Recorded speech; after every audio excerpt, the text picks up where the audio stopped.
నైరుతి బంగాళాఖాతంలో బలపడిన తీవ్ర అల్పపీడనం వాయువ్య దిశగా కదులుతోంది.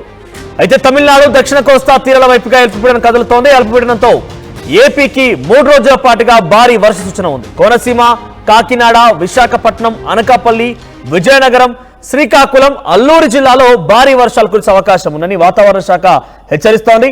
తిరుపతి, చిత్తూరు, నెల్లూరు జిల్లాలో విస్తారంగా వర్షాలు కురుస్తాయని తెలుస్తోంది. తీరం వెంబడి గంటకు 55 కిలోమీటర్ల వేగంతో గాలులు వీచే అవకాశం ఉంది.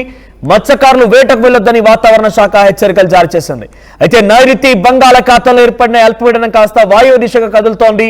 తమిళనాడు దక్షిణ కోస్తా తీరాల వైపుగా ప్రస్తుతం అల్పపీడనం సాగుతోంది. అల్పపీడనం కారణంగా ఏపీలో 3 రోజుల పాటుగా భారీ వర్ష సూచనట్టుగా అధికారులు అంచనా వేస్తున్నారు. దాని ఎఫెక్ట్ కోనసీమ, కాకినాడ, విశాఖపట్నం, అనకాపల్లి, విజయనగరం జిల్లాలపై తీవ్ర ప్రభావం చూపే అవకాశం ఉన్నట్టు తెలుస్తోంది.